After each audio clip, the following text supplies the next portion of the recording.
그러니까 이때 당시의 시점으로만 생각하면은 이거는 주가가 계속 빠지기만 해. 여기다 배당 컷까지 매겨. 그러니까 이걸 어떻게 투자를 할 마음이 생기겠습니까? 그죠? 근데 이때 당시의 상황도 잘 놓고 보면은요, 이때 배당 컷이 들어간 이유가 단순히 이렇게 주가가 빠져서만 그렇게 됐다라는 게 아닙니다. 이때 당시에 화이자가 돈을 못 번 것도 아니에요. 매출도 꾸준히 계속 있었습니다. 단지 매출이 계속 상승을 하지 못했던 거죠. 정체돼 있었던 것 뿐입니다. 근데 왜 배당 컷이 일어났냐? 네, 안녕하세요 여러분, 오설입니다.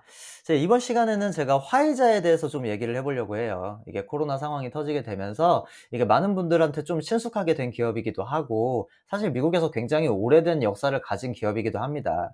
근데 이 화이자라고 하는 기업이 예전부터 쭉 이렇게 들고 가면서 투자를 하신 분들도 있으실 거고, 아니면 최근에 코로나 터지면서 한 2, 3년 전부터 이 화이자에 관심 갖고 장기적으로 투자해야겠다 공부해서 들어가신 분들도 있으실 수 있고, 그게 아니면 화이자를 계속 공부를 해보니까 좋은 기업인 건 알겠는데 이게 주가가 계속 이제 그동안 올라갔다 보니까 이게 사기에는, 섣불리 사기에는 좀 망설여져 가지고 계속 보고 있다가 이 코로나 특수 상황에 최고 61.71달러까지 찍었었던 이 주가가 지금 현재 27.11달러까지 떨어지게 되면서 이전 고점 비해서 마이너스 55%까지 이렇게 떨어지게 된 상황이 됐으니까, 아, 이거를 지금 조금씩 사서 투자를 해? 말어? 이렇게 약간 고민하시는 분들도 있을 수 있단 말이죠. 차라리 이걸 살까 말까 고민하는 분들 입장에서는 그나마 좀 나은데, 이걸 이전부터 들고 가시는 분들 입장에서는 뭐 웬만한 미국의 메이저 우량 기업들, 전통적으로 강하다 할 만한 기업들은 다 이제 올라가고 있고, 특히나 이제 기술 혁신주라고 하는 IT 기술주들, 이런 것들은 엄청나게 많이 올라가고 전고점 다 회복하고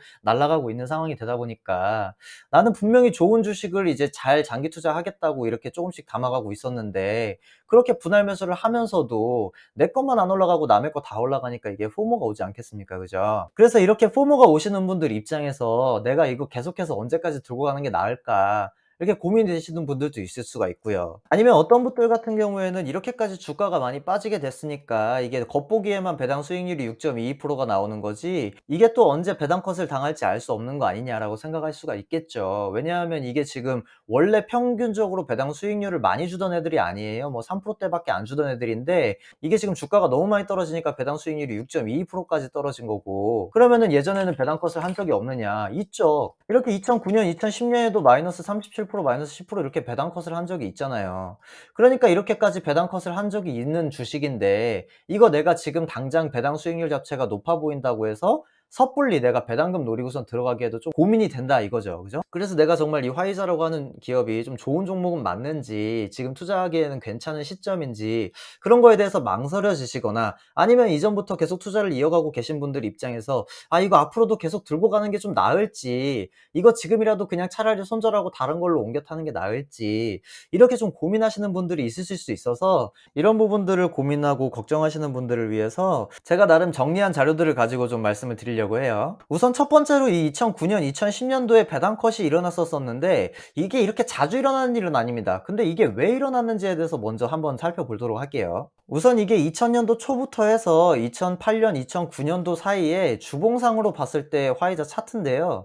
보시면 아시겠지만 이때 당시에도 최고 50.03달러에서 이때 2009년도 한 16달러까지 마이너스 67%까지 주가가 하락을 했었던 상황이에요. 그리고 이때 당시에 매출도 나쁘진 않았지만 계속해서 거의 정체되어 있는 상황이었거든요. 그러다가 여기에서 이제 배당 컷까지 일어나게 돼버린 거죠. 그러니까 이때 당시의 시점으로만 생각하면은 이거는 주가가 계속 빠지기만 해. 여기다 배당 컷까지 매겨. 그러니까 이걸 어떻게 투자를 할 마음이 생기겠습니까? 그죠?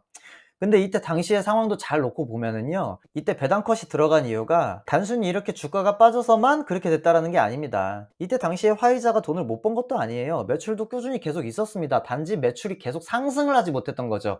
정체돼 있었던 것 뿐입니다. 근데 왜 배당 컷이 일어났냐? 이게 당시에 배당 컷이 일어나고 나서 2008년도, 2009년도에 나왔던 기사인데, 화이자가 와이어스라고 하는 회사를 인수합병을 했습니다. 이 와이어스라고 하는 회사가 어떤 회사냐면은, 이게 2007년 기준으로 해서 약 24억 불의 매출액으로 가장 높은 수준을 나타낸 대형 배신 품목을 생산하는 회사라는 거죠. 그래서 이렇게 몸집이 큰 회사를 인수합병하려고 하다 보니 화이자가 돈도 많이 벌기는 했지만, 이 회사를 인수합병하기 위해서 현금이 더 필요해가지고 굉장히 많은 부채를 지게 됐습니다. 그거를 감당하기가 어려우니까 배당컷이 들어가게 된 거였고요. 그렇게 몸집이 큰 와이어스를 인수합병하고 나니까 이렇게 매년 매출이 계속 성장을 하는 성과를 올리게 된 거죠. 그렇게 매출이 오르고 기업 규모가 커지니까 당연히 어떻게 되겠어요? 주가가 다시 또 반등을 해서 오르게 됩니다. 그래서 2009년도 9월 달에 이렇게 11.62달러 저점을 찍고 그 이후에 코로나 수혜까지 입으면서 61.71달러까지 어마어마하게 성장을 이어간 거였죠. 그러니까 단순히 그냥 이 화이자를 연도별 차트로만 봐도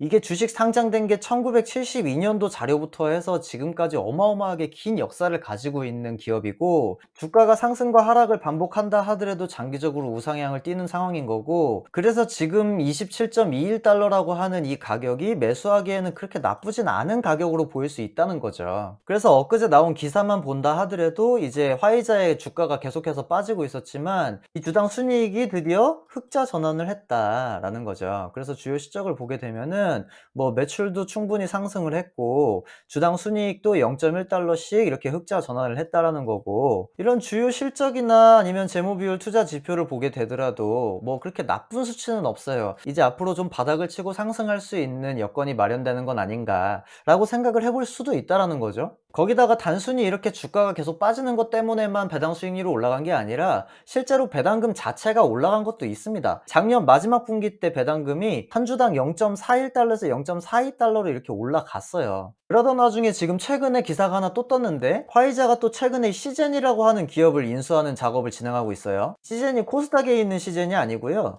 그 미국의 항암 치료제를 개발을 하는 굉장히 굵직한 회사입니다. 이런 항암제 부분에 있어서 신약 개발에 있어가지고 항체 약물 접합제 분야, 이 ADC라고 하는 분야에서 글로벌 선두 기업으로 꼽히는 회사거든요.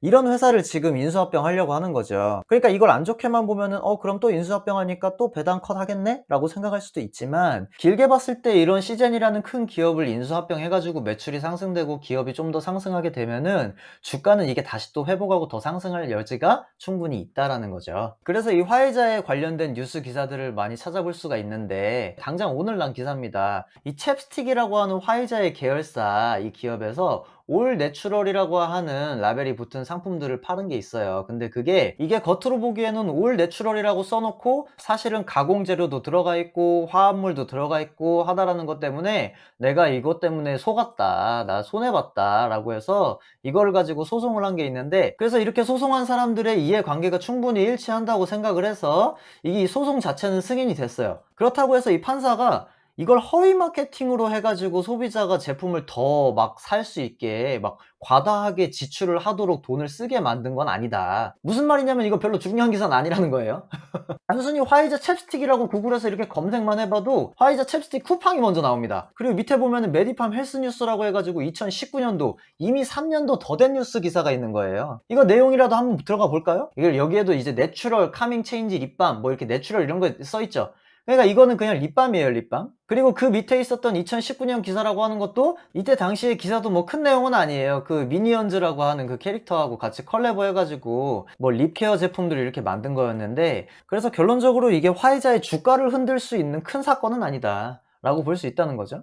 이런 것보다 우리가 지금 눈에 더 관심을 가지고 봐야 될 기사들은 이 작년 4분기 실적의 컨센서스에 부합해서 지금 비용 절감으로 인해서 수익을 개선하려고 하고 있다. 그래서 이런 정책들이 어느 정도 효과를 거두면서 주당 순이익 EPS가 0.1달러로 예상치를 상회했다 라는 것들이 더 중요한 기사다라는 거죠. 그래서 이전 영상에서 제가 인증했던 것처럼 총 평가금 1억 1,100만원, 여기에서 예수금까지 다 포함한 게 1억 4,700 해가지고 예수금이 한 3,500 정도 있다고 했는데, 그 중에서 제가 1월 25일, 1월 30일, 1월 31일 해가지고 이 테슬라하고 3M 그리고 화이자 얘네들을 조금씩 매수를 진행을 했어요. 그 중에서 이제 제일 큰 비중을 산 건 이제 화이자를 좀 많이 사기는 했는데, 그렇게 매수를 하고 나니까 지금 현재 시점 기준으로 해서 평가금이 1억 3천까지 늘어났고 예수금이 한 2,300 정도 있는 거죠 지금. 이렇게 해서 제가 이제 올해도 1월 달이 지나갔으니까 제가 지금 투자하고 있는 내용을 좀 결산한 거를 같이 보여드리면, 이 왼쪽에 있는 누적 배당금은 어떻게 됐고 누적 총 손익은 어떻게 됐는지 라는 건데, 그건 지금 한 400만원 조금 넘게 받았어요. 여태까지 받은 배당금은 다 포함해서.